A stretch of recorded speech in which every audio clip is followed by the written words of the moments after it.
இன்றைக்கி நம்ம ஃப்ரைடே அன்றைக்கி பூஜை பண்ணியிருக்கோம்.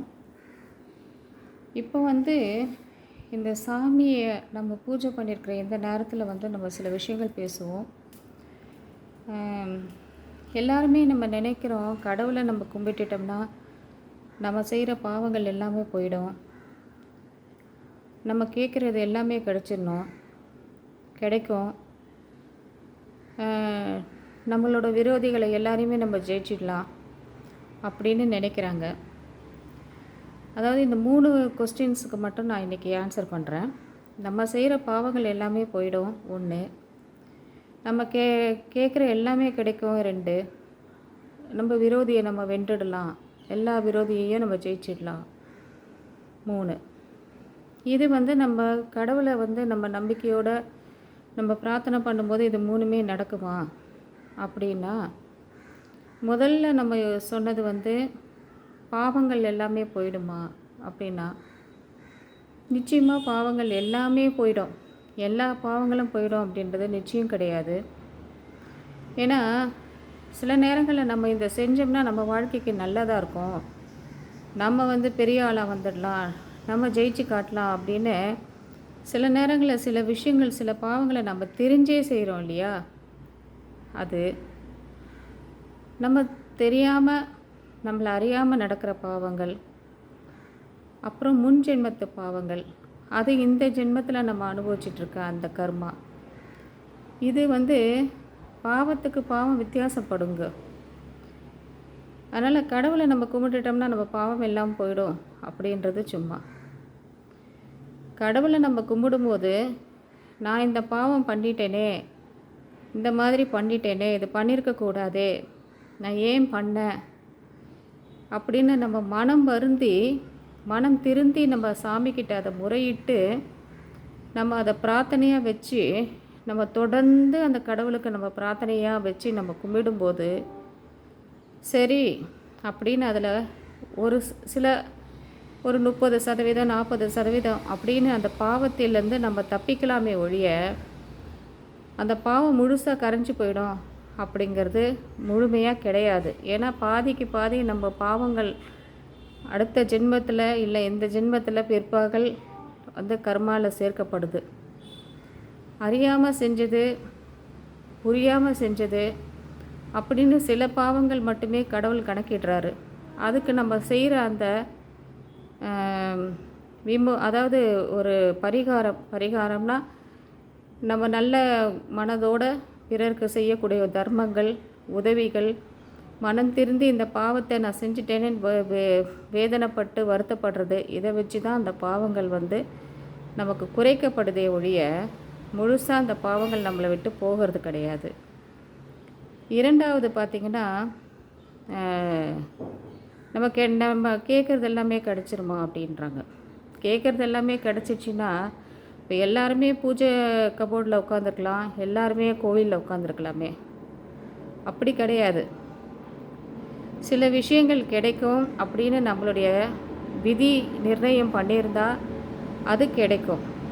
சில விஷயங்கள் கிடைக்காமல் போனாலும் அதை தாங்கக்கூடிய சக்தியையும் வலிமையையும், அதாவது நம்ம விருப்பப்படுற அந்த விருப்பம் நமக்கு நிறைவேறாமல் போனாலும் அதை தாங்கக்கூடிய சக்தியையும் வலிமையையும் மட்டுமே நம்ம செய்யக்கூடிய பிரார்த்தனைகளும் பூஜைகளும் நமக்கு அதை கொடுக்கும், அந்த தைரியத்தை கொடுக்கும், அதை தாங்குகிற சக்தியை கொடுக்கும்.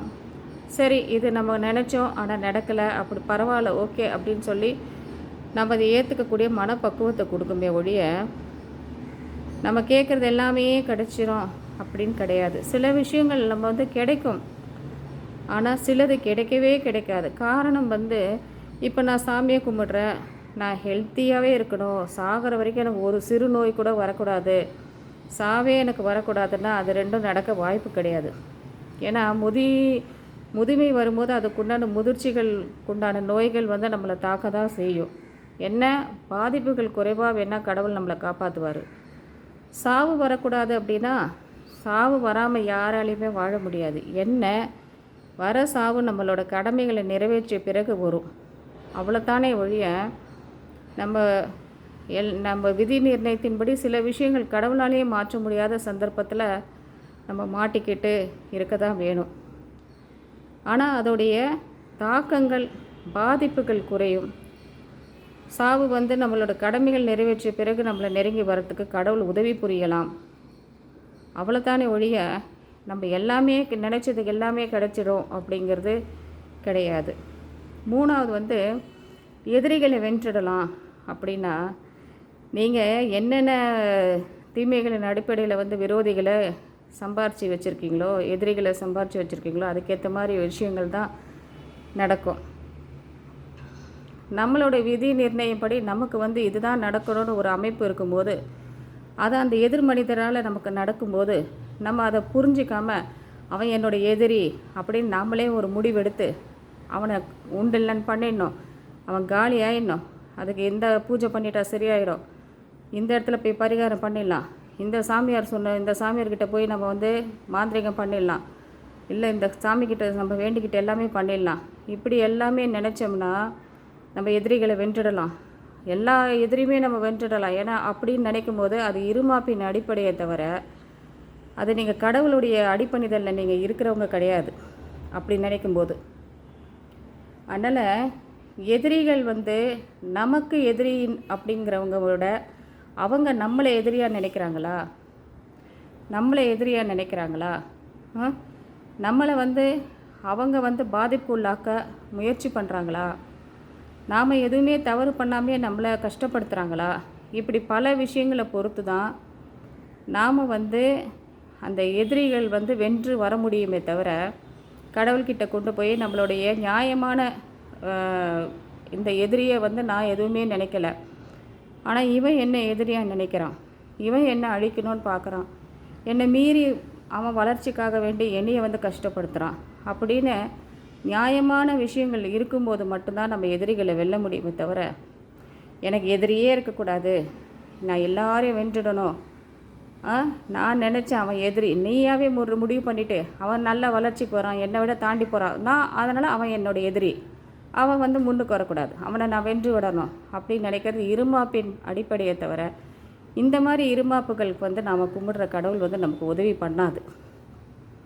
நம்மளை ஒருத்தர் தேவையில்லாமல் எதிரியாக நினச்சி நம்மளை அவங்க கஷ்டப்படுத்தணும்னு முடிவு பண்ணி நம்மளை அவங்க ஜெயிக்கணும்னு நினச்சி அவங்க நம்மளை வந்து கஷ்டப்படுத்திகிட்டே இருந்தால் அந்த எதிரியை தான் நாம் கும்பிடக்கூடிய கடவுள் வந்து என் குழந்தை வந்து உன்னை வந்து ஏதேனும் பண்ணியிருந்தாலும் அது பிழை அப்படின்னு அது மனம் வருந்தி நிற்கும்போது நீ அதை மன்னிக்கவும் மாட்டேன், மறக்கவும் மாட்டேன், உன்னை மேலே மேலே வளர விட மாட்டேன்னு சொல்லி நீ காலி பண்ண முயற்சி பண்ணும்போது அது என் குழந்தைய நான் காப்பாற்றுவேன்னு சொல்லி நம்ம கும்பிட்ற அத்தனை சாமிகளும் நமக்காக நிற்கும். இது மாதிரி கடவுளை கும்பிட்டுட்டா எல்லாமே கிடச்சிரும் அப்படின்றது கிடையாது. ஆன்மீகத்தை பற்றி நம்ம பேசிக்கிட்டே இருக்கலாம், நிறைய இருக்குது. இன்றைக்கி இது வரைக்கும் நம்ம பேசுனதில் சில விஷயங்கள் நமக்கு புரிஞ்சிருக்கும்னு நான் நினைக்கிறேன்.